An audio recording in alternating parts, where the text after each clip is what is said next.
Hello and welcome. My name is Star Thomas-Wyse, and this is the Sacred Ordinary. I um, I am so pleased to welcome you to this exploration of what I do. Um, I present opportunities to find ease within the body. Sovereignty starts where we actually live, which is here. So today, I would like to spend just a brief period of time going over some of the principles, including some simple and easy to repeat practices that I do that keep me centered, keep me home, and keep me in my body. So, in a general sense, my what I offer sort of follows three steps. So, the first thing that I like to do is to help people regulate their body with easy to repeat repeatable small rituals. I often say that this is a way to get into the sacred ordinary in simple steps. Simple doesn't necessarily mean ineffective, but it means easy to repeat because there's nothing more challenging than difficult rituals. So I like to keep things simple. It's easy for us to really remember who we are when our body is settled. It's when our body is out of balance that we forget who we are and we behave in ways that maybe are not authentic because we are often finding ourselves we're reacting rather than responding. And when we're in that beautiful space of being um, fully embodied and remembering who we are, then whatever we do just naturally radiates from us. Whether it's what we say, whether it's boundaries that we need to keep sacred for us, but the next steps just arise kind of by nature because we are literally living in who we are. So before we jump right straight in, let me say this.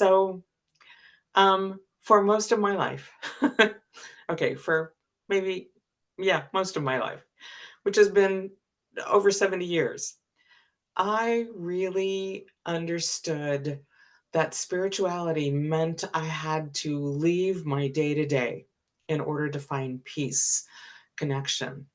So there was this big dynamic of pull in my life that was I lived life which was stressful and sometimes difficult and fraught with challenging experiences or even growth and joy and love experiences. But this was life. And here was connection. Here was divinity. Here was sacredness. So I found myself running back and forth between the two. And then several years ago, I had a profound experience where I met the energy of Sophia and she identified to me as Mary Magdalene. So I don't teach Mary Magdalene information. I just know that the wisdom that I feel that lives inside of me and the connection that has been created in the last few years has identified as Mary Magdalene to me. And in my communication with that and in my developing a relationship with that energy, in one meditation, she laughed at me and said, "Oh, honey, everything is sacred." And I remember feeling a little, well, I'm going to get emotional again as I retell this. I remember feeling a little emotional and thinking to myself, well, everything is not friggin' sacred because some things are icky and I don't like to do them and they're hard or they're uncomfortable. And she said, it's not sacred, doesn't come later. Sacred doesn't live elsewhere. Sacred is here, where you are, where we are. And because I can be stubborn and kind of a pain in the neck sometimes, I mean, one of my little handles is sassy, crassy crone. I live by the crassy part sometimes. Um, I'm like, yes, but here we are, we're in meditation. So of course it's sacred. And she said, go to your desk and take me with you. Go do laundry and take me with you. And I thought, how in the world am I supposed to do laundry as a sacred activity? And so, in the process of trying to practice what I had heard in this meditation moment, as I'm standing one day at the washing machine getting ready to do laundry, I'm just throwing clothes in the washer like you just do. I'm not really paying any attention. And I felt this nudge to stop because in my hand at that moment was literally my very favorite shirt. I love this shirt. It's soft and I love the colors and I feel fabulous in it. And I just gazed down at that and realized that the message was, is laundry sacred? Does it uplift your soul? Can you find a moment where there's joy in laundry? And I started to laugh and realized that maybe not the whole load of laundry, but dang, I love this shirt. Like, and I started to chuckle. I started to laugh. And I was just like, okay, I think I get it. I think I get it. What you're saying is if I'm here doing laundry, why am I not saying to the laundry, I'm so glad I get to do laundry because I can't wait for this shirt to come out of the dryer so I can actually put it on, which is the truth about that particular shirt and laundry is when it comes out of the laundry, unless I'm going somewhere where I have to wear something different, if it's a home day for me, man, I cannot wait to take off whatever I've got and put on that shirt. I just love it. And I thought, oh, here we go. This is what you're trying to teach me. And so for the last, oh, I don't even know that there's an exact time on that, but for the last couple of years, definitively, I've been learning and experimenting with every moment. Okay, that's a stretch, guys, exaggerate just a tiny bit. Many moments, and as many as I possibly can being fully present and asking Magdalene to be with me and show me the joy or the sacredness or the uplift or the delight, or I call it the effervescence. Can I find the effervescence, that bubbling up joy in whatever the task is that I'm doing? I do acknowledge there are times, because I do have a part-time job out of my home, there are times where it's a challenge, and I get that. Sometimes it's a big challenge. And so I find myself going back to probably my very favorite moment, which is literally just to breathe. And it sounds ridiculous, but sometimes when life gets big and overwhelming and loud and is pushing and pulling, I pause. And even if I'm at work, I will take myself, truth be told, I will take myself to the bathroom where I can close the door or close the stall door and just sit for a moment or two and just breathe. And in 60 seconds, that changes me. That changes my ability to go from react to respond. So do this with me, okay? So you don't need to close your eyes. I do because it just helps me get even more centered. But I just simply allow myself to inhale and exhale. Inhale and exhale. Two more times. Inhale, exhale. Inhale and exhale.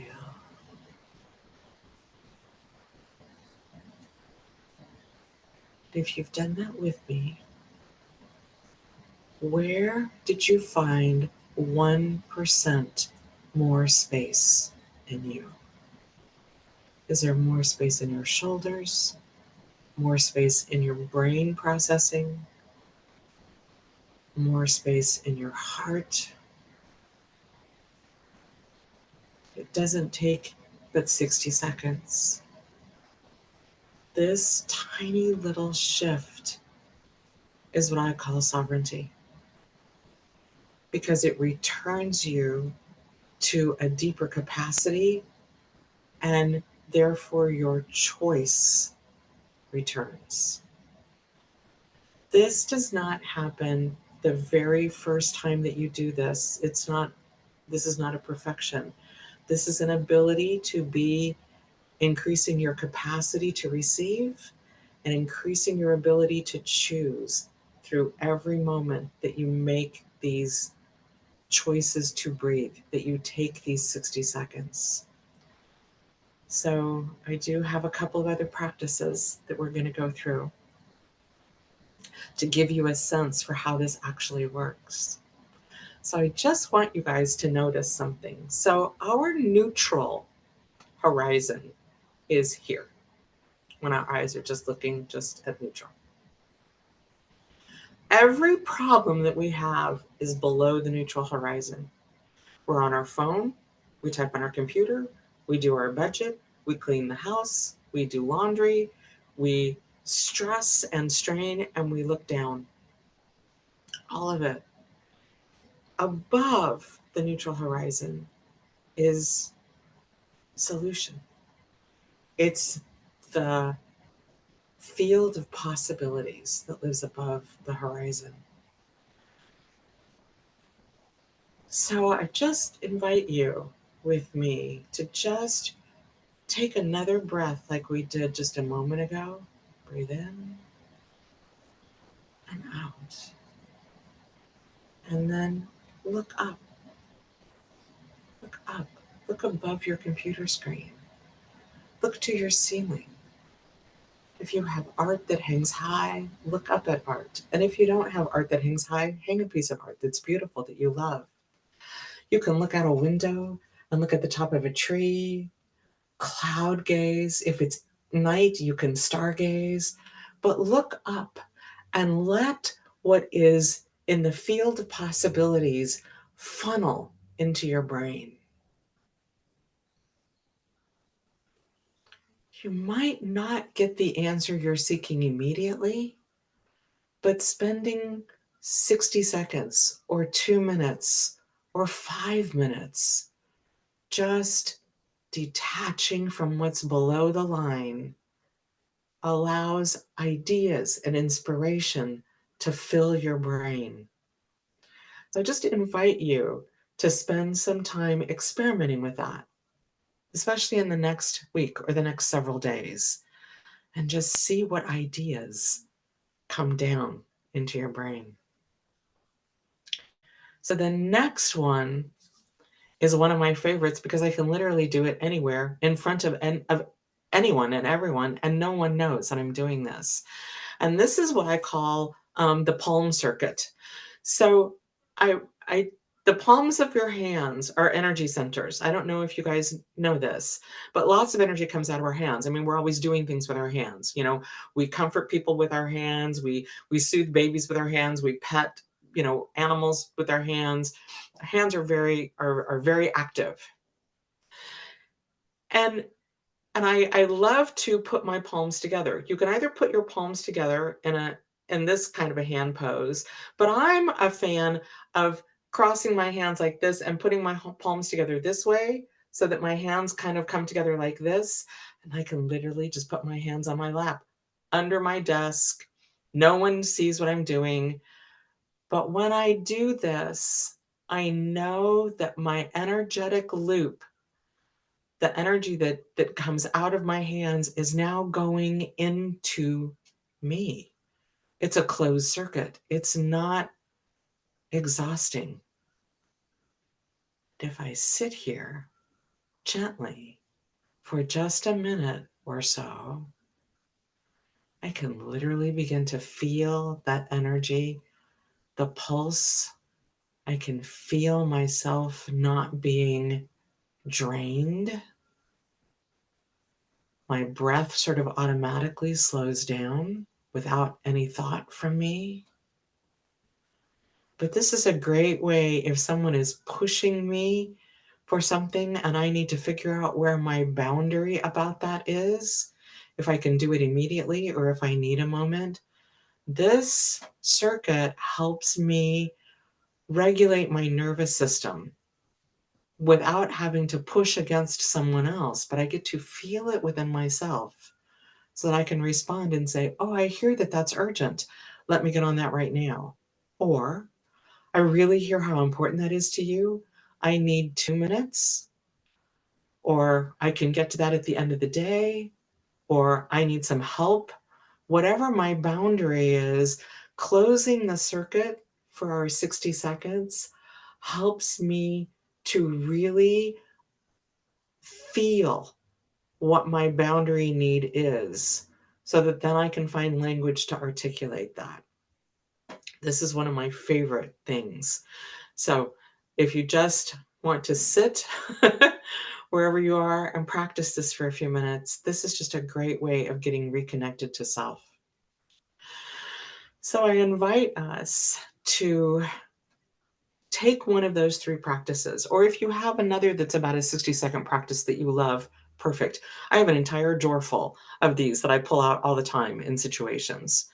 Um, but I want you to make a commitment to yourself that says, when I fill in whatever that trigger moment is for you, when I feel stressed, I will, and then put in one of these little tiny rituals.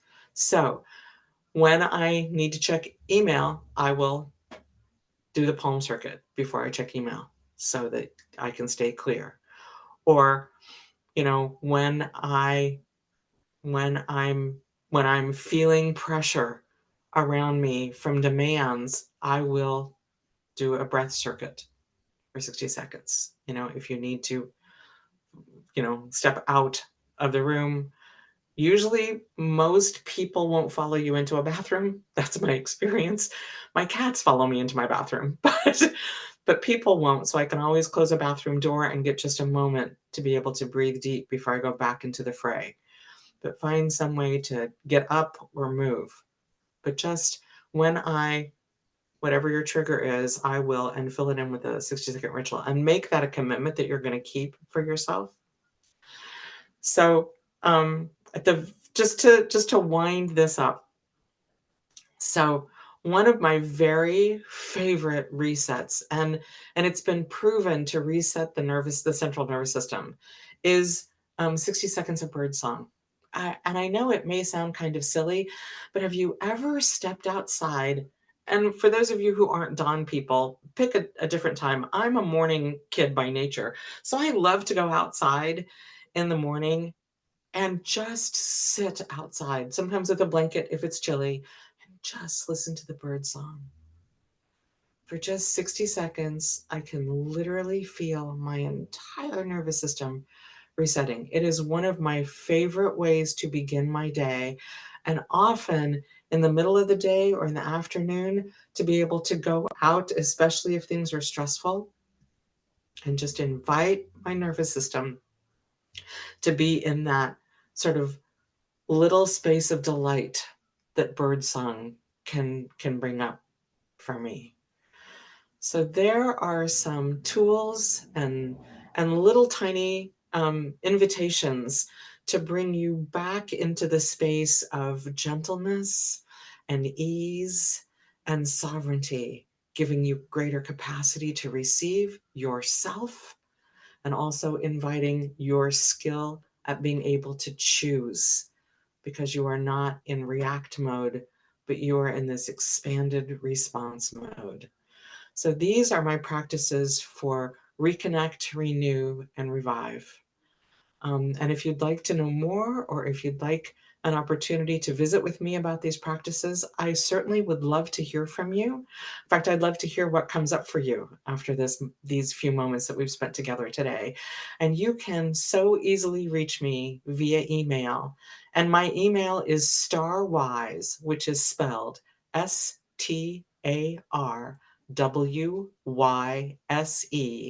@gmail.com. And I really welcome any comments, the opportunity to share with you more about what I do. Thank you so much. It has been a joy. Many blessings to you as you continue on your journey of finding opportunities and ways to reconnect, renew, and revive.